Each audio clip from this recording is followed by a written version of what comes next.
Hello दोस्तों, कैसे हैं आप। आज हम लेकर आ गए हैं आपके लिए पोनियन सेल्वन पार्ट 2।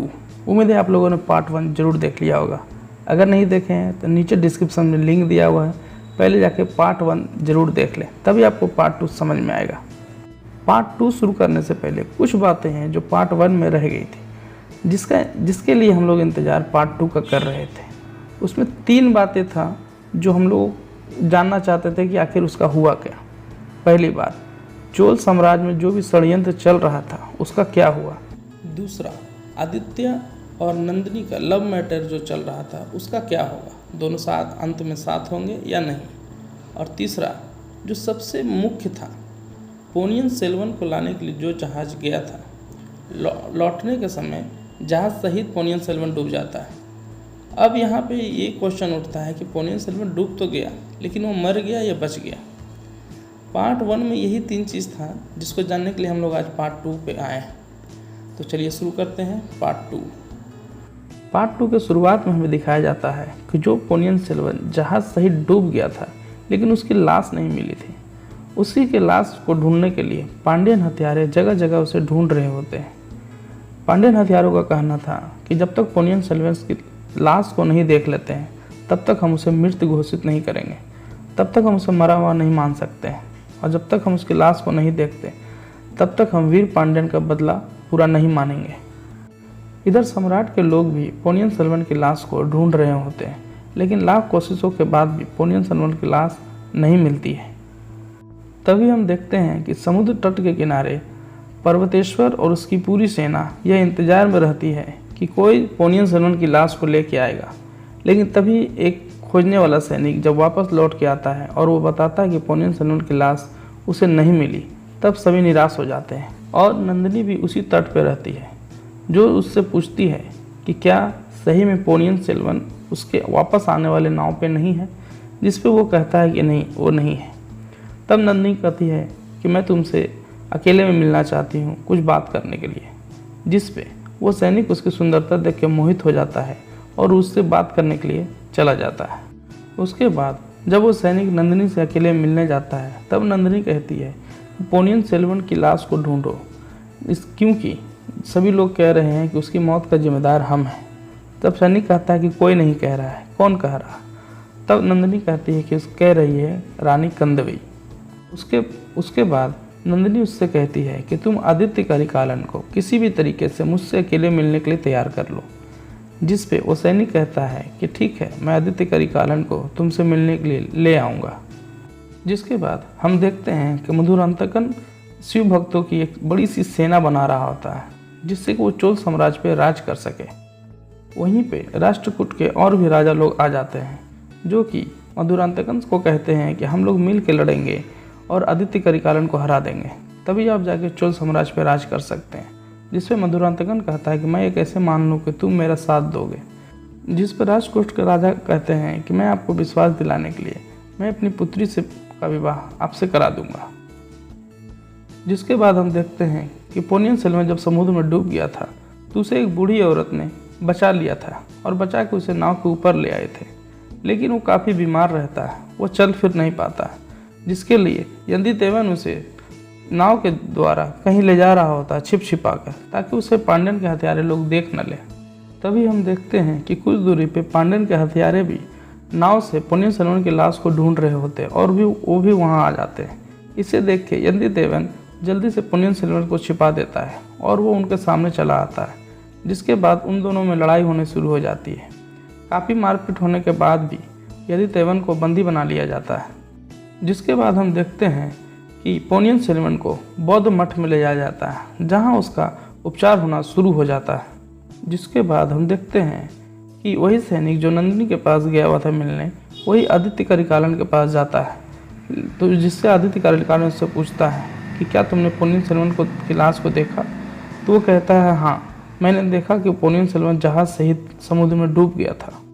उसके बाद पार्थिवन कहता है आदित्य करिकालन को कि तुम्हें मेरे साथ चलना होगा और चल के नंदिनी से एक बार मिलना होगा।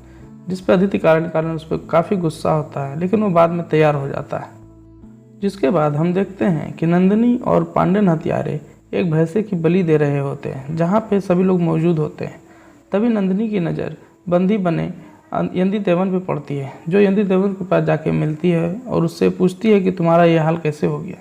उसके बाद वंध्या देवन नंदिनी से कहता है कि मैं तुम्हारा एक बहुत बड़ा रहस्य जानता हूँ। तुम्हारी माँ अभी भी जिंदा है और वो गूंगी है और वो लंका में है।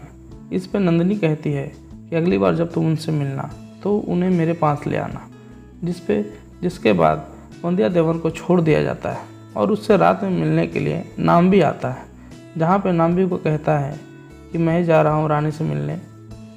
जिसके बाद हम देखते हैं कि मधुरांतकन भी अपनी शिवसेना को लेकर महल के पास पहुँच जाता है और वो अपनी माँ को खोजता है कि बुलाओ उन्हें, मैं अपनी सेना लेके आया हूँ। वहीं पे वंध्या देवन भी छिप के उसी की सेना में महल पहुँच जाता है, जहाँ पे वो कुंदवई देवी को इशारा करते हुए बताता है कि मैं आपके लिए कोई खबर लाया हूँ। तभी कुंदवई देवी उसे भीड़ में पहचान लेती है और उसे एक गुप्त स्थान पे भिजवा देती है। जिसके बाद कुंदवई रानी उससे मिलने के लिए वहाँ पे जाती है, जहाँ पे यंध्या देवन उसे बताता है कि पोनियन सेल्वन अभी भी जिंदा है और मैंने अपने वादा पूरा किया। उसके बाद हम देखते हैं कि नाम्बी आदित्य करिकालन से मिलने उसके स्थान पर जाता है, जहाँ पे आदित्य करिकालन उससे पूछता है कि क्या पोनियन सेल्वन जिंदा है, जिस पर नाम्बी कहता है कि हाँ। उसे सुन के आदित्य करिकालन के खुशी का ठिकाना नहीं रहता है। उसके बाद वो पोनियन सेल्वन से मिलने के लिए बौद्ध मठ में पहुंच जाता है, जहां हम देखते हैं कि आदित्य करिकालन, पोनियन सेल्वन और कुंदवई देवी तीनों एक दूसरे से मिलते हैं और वो तीनों काफ़ी खुश रहते हैं। जिसके बाद हम देखते हैं कि आदित्य करिकालन वहाँ से कदम्बुर जाने के लिए तैयार होने लगता है। तभी सभी लोग उसे मना करते हैं कि इस परिस्थिति में आप कदम्बुर नहीं जाइए, लेकिन आदित्य करिकालन कहता है कि तुम मेरी चिंता मत करो, मैं वहाँ से जाऊँगा और सही सलामत वापस चला आऊँगा। उसके बाद वो कदम्बुर के लिए निकल जाता है। जिसके बाद हम देखते हैं कि जब प्रजा को पता चलता है कि पोनियन सेल्वन बौद्ध मठ में सही हो रहे हैं, तो सभी प्रजा बौद्ध मठ को घेर लेती है और वो कहती है कि पोनियन सेल्वन को तुम लोग बंदी बना के रखे हो। उसके बाद पोनियन सेल्वन उनसे बाहर निकल के कहता है कि नहीं, मैं यहाँ पर ठीक हो रहा हूँ, आप लोग चिंता नहीं कीजिए। जिस पर प्रजा कहती है कि हमारा कल एक उत्सव है जिसमें आप भी शामिल हो। जिसको लाख मना करने के बावजूद भी पोनियन सेल्वन कहता है कि ठीक है, मैं उसमें शामिल होऊंगा। लेकिन वंध्या देवन कहता है कि आप उसमें शामिल ना हो, क्योंकि सभा में आप पे हमला होने का खतरा बना रहेगा। जिस पे पोनियन सेल्वन कहता है कि तुम इसकी चिंता मत करो, और वो शामिल हो जाता है।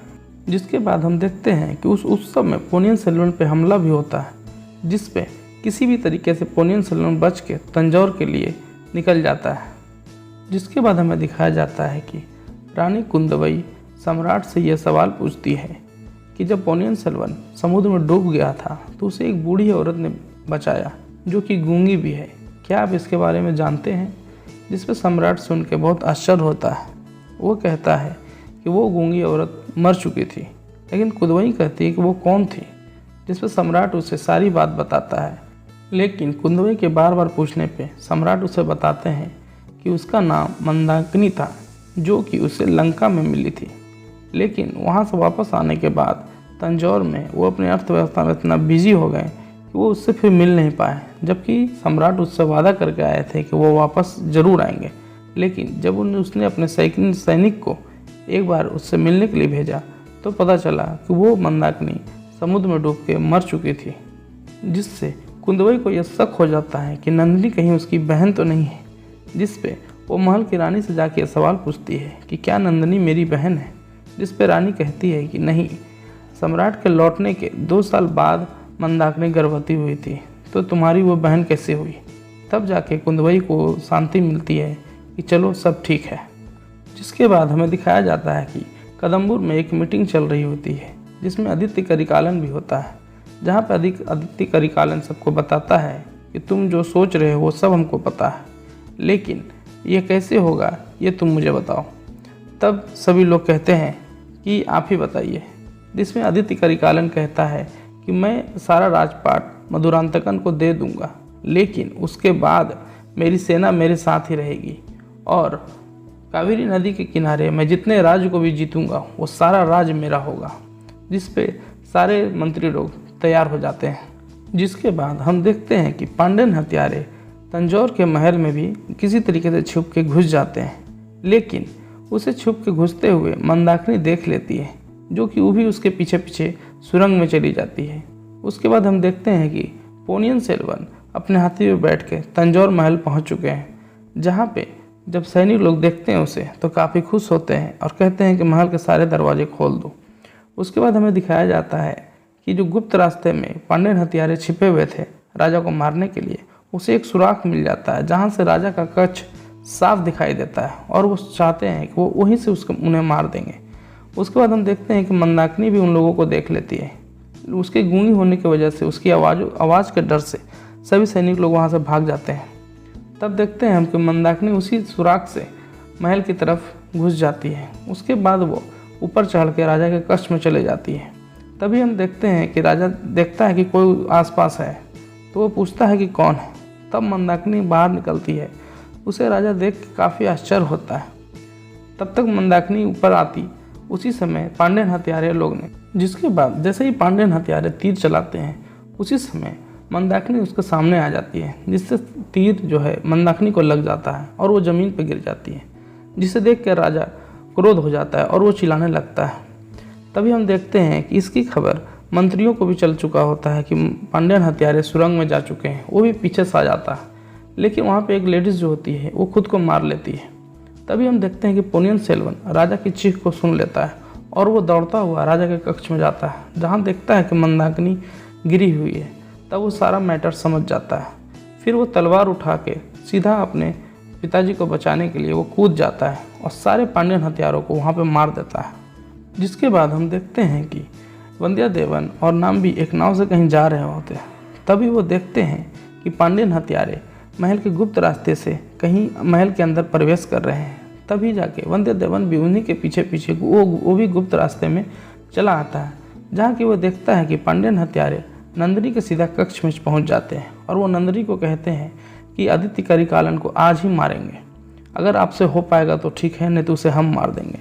ये सब वंध्यादेवन देख रहा होता है और वो समझ रहा होता है कि आज आदित्य करिकालन को मार दिया जाएगा। तभी हम देखते हैं कि वंध्यादेवन नंदिनी से छुप के मिलने के लिए पहुंच जाता है, जहाँ पे वंध्यादेवन कहता है कि क्या आप सही में आदित्य करिकालन को मार देंगे। वहाँ पे नंदिनी कहती है कि देखते हैं अभी क्या होता है। तभी वहाँ पे आदित्य करिकालन पहुँच जाता है, जिससे वंध्यादेवन के हाथ में जो तलवार होता है वो नीचे गिर जाता है। तभी नंदिनी कहती है कि तुम जल्दी से छुप जाओ, नहीं तो आदित्य करिकालन कहेंगे कि तुम दोनों में कुछ षड्यंत्र चल रहा है। तब जाके वंध्यादेवन फिर से उसी गुप्त रास्ते में छिप जाता है। उसके बाद हम देखते हैं कि आदित्य करिकालन नंदिनी से मिलने के लिए आता है, जहाँ पे उन दोनों में कुछ देर बात होने के बाद आदित्य करिकालन कहता है कि तुम मुझे मार दो, तभी जाके ये चीज़ ख़त्म होगा। तो वहाँ पे नंदिनी उसे मार नहीं पाती है। तब जाके आदित्य करिकालन कहता है कि उजाले में मेरा चेहरा तुम्हें दिख रहा है, इसलिए तुम मुझे मार नहीं पा रही हो। उसके बाद वो सारे दीपक को बुझा देता है और अंधेरे में वो अपना खंजर नंदिनी के हाथ में दे देता है और वो कहता है कि तुम मुझे मार दो। उसके बाद हम देखते हैं कि नंदिनी आदित्य करिकालन को मार देती है। उसके बाद वंध्यादेवन वहाँ पे आ जाता है, लेकिन उसे पर्वतेश्वर द्वारा पकड़ लिया जाता है। उसके बाद पर्वतेश्वर को पांड्यन हथियारे पकड़ लेते हैं, जिससे कि फिर उसके बाद नंदिनी को लेके पांड्यन हथियारे गुप्त रास्ते से महल के बाहर भाग जाते हैं। जिसके बाद हम देखते हैं कि वंध्यादेवन को कुछ देर के बाद होश आ जाता है, जो कि आदित्य करिकालन को लेके महल से बाहर आता है, जिसे सभी लोग मृत देख के काफ़ी परेशान और दुखी हो जाते हैं। सभी को विश्वास नहीं होता है कि आदित्य करिकालन मर चुके हैं। वहीं पे सब मंत्री लोग ने ये डिसाइड करते हैं कि आदित्य करिकालन के मौत के जिम्मेदार ये वंध्यादेवन है, इसे ही जेल में भेज दो। वो लोग बंधक बना लेते हैं। उसके बाद हम देखते हैं कि जब ये सम्राट को जब ये पता चलता है तो वो काफ़ी दुखी होते हैं और नीचे गिर जाते हैं और पूरे राज्य में सन्नाटा छा जाता है। फिर हमें दिखाया जाता है कि नंदिनी और पांड्यन हथियारे एक नाव से भाग रहे होते हैं। तभी वहाँ पे नाव पे एक बूढ़ा व्यक्ति नंदिनी को बताता है कि क्या तुम्हें पता है कि तुम्हारे पिताजी कौन है। नंदिनी उस पर आश्चर्यचकित होकर उसका मुंह देखती है। तब जाकर वो बूढ़ा व्यक्ति कहता है कि तुम्हारे पिता वीर पांड्यन ही थे, तुम्हारे माँ के साथ ज़बरदस्ती संबंध बना के ऐसा किया गया था। तब उसे काफ़ी दुख होता है। जिसके बाद पांड्यन हथियारे भी नंदिनी को ये बताते हैं कि आज तक हम तुम्हारी आज्ञा को क्यों मानते आए हैं। इसलिए मानते आए हैं कि हम सबको पता है कि तुम वीर पांड्यन की पुत्री हो, इसलिए आज तक हम तुम्हारे ही इशारों पे चलते आए हैं। जिसके बाद नंदिनी ये डिसाइड करती है कि अब वो जीवित नहीं रहेगी और हम देखते हैं कि वो कावेरी नदी में डूब के मर जाती है। उसके बाद हमें दिखाया जाता है कि तंजौर में राज्यसभा लगी रहती है, जहाँ पे वंध्यादेवन को भी लाया जाता है और सभी लोग ये मानते हैं कि वंध्यादेवन को सज़ा मिलनी चाहिए। वहीं पे पर्वतेश्वर भी आ जाता है। उसके बाद वो सबको बताता है कि आदित्य करिकालन की मृत्यु कैसे हुई, कौन इसके पीछे जिम्मेदार है। तब जाके सबको पता चलता है कि वंध्यादेवन निर्दोष है। उसके बाद हमें पता चलता है कि बाहर युद्ध छिड़ चुका है, सभी विरोधी लोग राजा के प्रति युद्ध के लिए आतुर हैं। तब जाके सभी लोग युद्ध के लिए तैयार होने लगते हैं। वहीं पे वंध्यादेवन कहता है कि मैं भी युद्ध लड़ूंगा, अगर मरना ही है तो युद्ध भूमि में मरूंगा। उसके लिए राजा तैयार हो जाता है। फिर हम देखते हैं कि युद्ध भूमि में दोनों तरफ से सेना लड़ने को तैयार रहती है। जिसके बाद हम देखते हैं कि रणभूमि में भी वंध्यादेवन एक मंत्री को जाकर समझाता है कि ये युद्ध ना करे, लेकिन फिर भी वो नहीं मानता है। वो कहता है कि नहीं, युद्ध होकर रहेगा।